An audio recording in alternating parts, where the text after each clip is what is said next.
Hello, it's the 21st of June 2026, 10 past 12. Natasha N.K.O, continuing to read from Sam Selvon's Lowland Londoners. Last bit that we read, Moses, the protagonist, was telling us about his Nigerian friend, Captain, known as Cap, and he was telling us about his escapades with various women. And I will read the last few lines that I ended with and then read on. It's page 45. So it say, yet day after day, Cap still alive, defying all logic and reason and convention, living without working, smoking the best cigarettes, never without women. Sometimes you just have to start thinking all over again when you feel you have things down the right way. During them first days at the hostel, Moses really meets some characters. It had another fellow named Bartholomew. Bart was the sort of fellow who have £1 and come downstairs for a meal, and he see a friend who broken, and the friend beg him for a meal, and Bart do without eating himself, so he wouldn't have to change the pound and ease up the friend. He used to tell the boys about a fellow who was a good friend to him, who would do anything for him, and he would do anything for the fellow. One evening the friend come when Bart was out and asked Moses to lend him 5 shillings, saying that Bart would fix up when he come. Because Bart talked so much about the friendship, Moses didn't hesitate. When Bart come back, Moses asked him for the 5 shillings. Oh God, man, you mean to say you give the man 5 shillings? How you mean? Moses say. Ain't he is your good friend? Yes, but 5 shillings is 5 shillings. Why you lend the man the money? That is 5 shillings, boy, 5 shillings. Moses never get the 5 shillings from Bart. Bart have light skin. That is to say, he neither here nor there, though he more here than there. When he first hit Britain, like a lot of other brown-skinned fellas who frightened for the lash, he'd go around telling everybody that he is a Latin American, that he come from South America. Bart had ambition that always too big for him. He always talking about this party and that meeting that he attended in the West End or in Park Lane. He had some contacts and he really used to go to some places. But all he could talk about when he come back was the amount of sandwich he eat and how he drink whiskey like water. Once he told the boys he on a big project, and he used to stay upstairs in his room all the time, only coming down for meals and rushing back. He'd do that for a week and then stop, and nobody ever hear anything more about the project. It have to be made clear to Bart, from the time he see you, that you don't want to borrow money from him. That is his big worry. When he see you right away, he will start to get on cagey, on the lookout. But as soon as it clear that you don't want anything from him, the old Bart open up like a water tap and start to tell you all what happening in town. He always saying he ain't have no money, afraid that somebody might want to borrow. You is a damn fool, Moses tell him. If you have £200 in a bank, that is yours, old man, yours. And nobody could make you lend them. That is your money. And if you don't want to lend, who could make you? Man, Moses, I'm really telling you, I haven't any.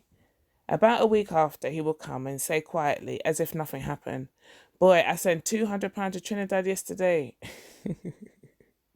I thought you say you ain't have no money, Moses say. And Bart laughed, kiff kiff, as if the whole thing is a joke. Only fella who ever tapped Bart was Cap, and that happened in the very early days. Cap broached Bart and asked him to lend 2 and 6. Eh? Bart say, playing as if he can't hear and putting his hand on his ear and cocking it up. I asked you to lend me 2 and 6, Cap say. Cap will try to borrow from Mr. Macmillan if he get the chance. Eh? What you say? Bart turned the other ear to Cap and cock it up. I can't hear well. I asked you to lend me 5 shillings, Cap say loudly. Come back by the 2 and 6 ear, Bart say, turning his head again. In the end, Cap get the 2 and 6, but that was the first and last time Bart ever lend money. When Bart leave the hostel, he get a clerical job, and he hold on to it like if it's gold, for he frightened if he have to go to work and in factory. That is not for him at all. Many nights he think about how so many West Indians come in, and it give him more fear than it give the Englishman.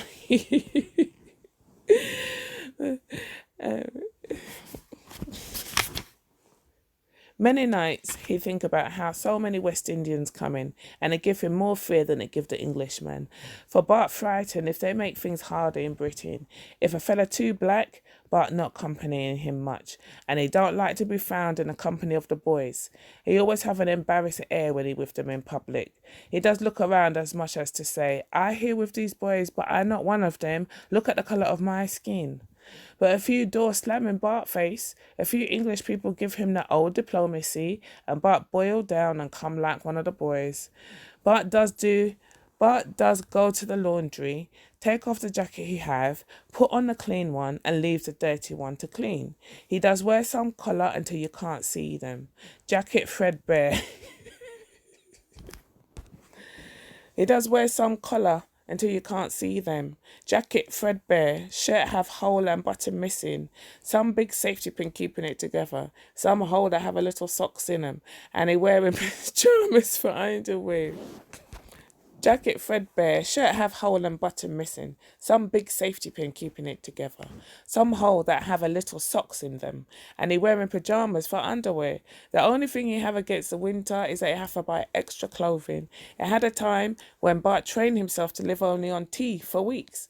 He hustling a cuppa where he could. Just a cuppa, that is all he asking for. He lose weight. He come thin as a rake. Whenever he meet the captain by Moses at mealtime, captain saying, what's the matter with you, Bart? You look thin. And Bart, who know that Cap living worse than him, would marvel that no ill effects showing on that test. How you does it? How you does do it? Tell me, Cap. Bart asked, and the old Cap would smile that enigmatic smile as if he have the secret of the world to hand. When Bart go round by Moses, Moses would say, take a plate from the cupboard and hit a pig foot and rice. And though the way he say it is no invitation, Bart lost to all intonation of voice. Sometimes when Moses say no, Bart does hear yes. At last, even the old Moses' patience wear thin. Listen, man, you only come in here and eating my food all the time. I wouldn't mind if now and then you bring a chicken or a piece of beef or even a little sugar or a bottle of milk. But you come in here and eating my rations too much. This thing must stop. But man, Moses, how you mean? I only come around to see you and talk. Fellas like Bart and Cap, you can't insult them, no matter how you try. If you tell Bart to get out, he will look at you and laugh. If you tell Cap he is a nasty, low-minded son of a bitch, he would ask you why you don't put the kettle on the fire to make tea. Like Cap, Bart moving from place to place week after week. Though he paying rent, he too afraid to get in trouble in this country, and he not as brazen as Cap. One time in Camden Town, Bart get a small room, and he fall sick, and he nearly dead in that room. He get pale and have fever, and he coughing like a bass drum. Moses went to see him. Bart lay down there on his bed like he dead. When he start to cough, he scattering blanket and shaking up like a old engine. What happened to you, Bart? Moses say, sitting down on the end of the bed when it finished shaking. Oh God, old man, is a week I sick now, and I send a message to you long time. Is only today you come. I couldn't come earlier, boy. What happened to you? Moses, I am dying. I feel as if I were dead right now. And Bart rattling some cough from deep down. An English fella wearing glasses come in the room with a cup of oxo and give it to Bart and went back out. You see that fella? Bart say. If it wasn't for him, I'd dead already. He given me oxo regularly and that keeping me alive. But fellas like Bart, ordinary death through illness could not make for them. In a few days, the old Bart was back in circulation. Though Bart thirst for woman, he can't make a note with them, no matter how hard he try. So the time when he hold on to an English thing, he hold on tight. Man, the girl always want to go theatre and cinemas and shows, he complained to Moses. She does leave me broken. Well, Moses say, you want to play gentleman and you have to pay for it. If you see Bart girl sitting in the tube with her legs crossed, reading the Evening Standard through rimless glasses, you wouldn't think she uses to hang out at the Paramount by Tottenham Court Road in the old days before the law cleaned up that joint. But if you tell Bart that he vexed too bad because he's serious about this girl, in fact, he going steady. And at last he tell Moses that he make up his mind to marry this girl. You damn fool, Moses say. Is that you would married? Mind what you say about my girl, Bart say. The girl tell Bart to come home and meet the folks, and Bart went. The mother was friendly, and she went in the kitchen to make tea, leaving Bart sitting down in the drawing room. He made himself comfortable and was just looking at a Life magazine when the girl father come in the room. You, the father shouted, pointing a finger at Bart. You, what are you doing in my house? Get out! Get out this minute! The old Bart started to stutter about how it is a Latin American. The old Bart started to stutter about how he is a Latin American, but the girl father wouldn't give him a chance. Get out, I say. The father wanted to throw Bart out the house because he don't want no curly-haired children in the family. Bart had was to hustle from the white people house and go mourning to the boys. Still, for him, girl so hard to get that he's still meeting the number, frightened that he would be able to get another. But one thing lead to another, and she started to slack off the old Bart bit by bit. One day he was to meet she by a bus stop in Edgware Road. He take a bus and was going there, when he noticed that a fellow was talking to she in the queue. Bart stay in the bus and get off at the next stop and begin to walk down the road slowly. When he get to the queue, the fellow wasn't there. He asked the girl if she was talking to anybody while she was waiting, and she said no. All that evening, Bart cold to the girl, frightened that she was making a date with this fella, and he can't understand why it is that she says she wasn't talking to anybody. I did see you talking to a fella in the queue, Bart say at last. I can't remember, the girl said vaguely. Somebody did ask me how to get to St. Stephen's Gardens, but he left after I told him. But Bart have a feeling that she's giving him the horn regularly when they're not together. Eventually, the girl moved from the place where she was living and Bart can't find her at all. He started to get frantic. He look all about. Anytime he see any of the boys, you see Beatrice anywhere. He must be combed the whole of London, looking in the millions of white faces walking down Oxford Street, peering into buses, taking tube ride on the inner circle, just in the hope that he might see she. For weeks the old Bart hunt until he became haggard and haunted. Knowing that she liked the night lights, at last Bart get a work at a club as a doorman. And now night after night he would be standing up there hoping that one night Beatrice might come to line by the club and he would see her again. It have men like that in the world too. Things does have a way of fixing themselves, whether you worry or not. If you hustle, it will happen. If you don't hustle, it will still happen. Everybody living to dead. No matter what they doing while they living, in the end, everybody dead. Toro eventually get the family settled. He managed to get 2 double room at the house he's staying in Harrow Road, but Agnes and Lewis went in another room in a house not far away. Then Toro takes Lewis to the factory and get to work for him. It wasn't so hard to do that, for the workers are hard work, and mostly it's spades they have working in the factory, paying lower wages than they would have to pay white fellas. Lewis is another character that does put your thinking out of gear. Though he have sense, you would think he's stupid, because he always asking questions, and anything you tell him he would believe. Before he married Agnes, Lewis had a girl named Mabel who went to Venezuela and say she would send for him when she get fixed up down there, as she had family living there. Lewis start packing suitcase the day after she leave, and every day he looking out for the letter that would tell him to come. One day a fellow who was in Venezuela tell Lewis that he seen Mabel living with a fella while he was there. You lie, Lewis say. If I lie, I die, the test say. Who it is, Lewis say. And they want to take a plane and fly to Venezuela right away and kill the fella. In the factory, Lewis working on the same job with Moses, getting pot scourers ready for packing.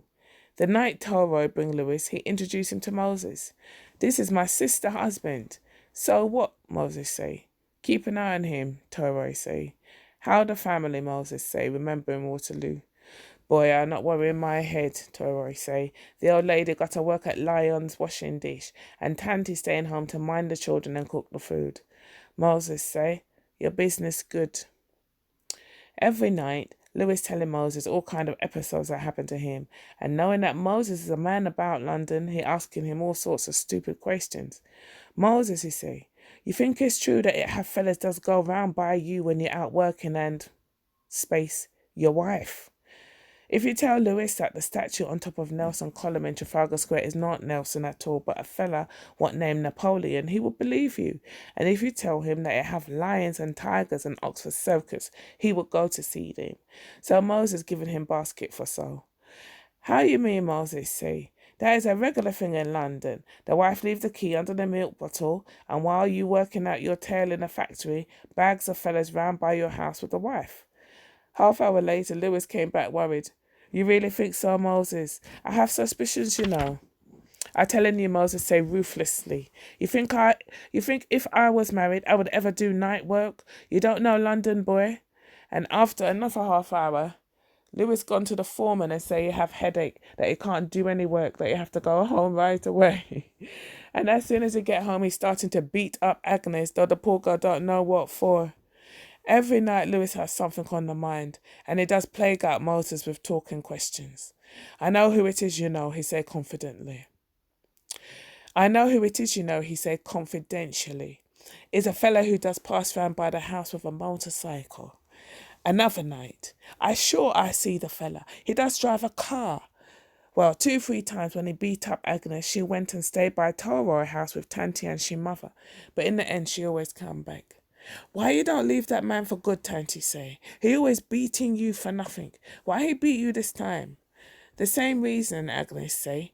He say that I does encourage other men home while he out working. And I swear to God I never talk to another man. Moses, Lewis say one night, if you was in my position, you wouldn't do the same thing? No, Moses say. Why? Well, you only suspect the wife. You don't know anything for sure. Listen, women in this country not like Jamaica, you know, they have rights over here and they're always shouting for something. But you tell me when fellas have night work, other fellas go around by the house when the wife alone. But I didn't say that fellas does go around by your wife. My mouth ain't no Bible. Still, Lewis worried and imagining all kinds of things happening to the wife while he hustling in the factory. At last he put on such a beating on Agnes that she left him for good. Lewis didn't know. He thought she'd gone by Tanti house for the usual call-off and he didn't bother for 2 days. But when she didn't turn up, he went to look for she. Where's Agnes? He asked Tanti. Tell she is all right. She could come home now. Agnes not here, Tanti say. It's all right, I tell you, Lewis say. Tell she to forget all about it. But I tell you, Agnes not here, Tanti say. What happened? You beat she again last night? How you mean she ain't here, Lewis say, and he looking all about in the room.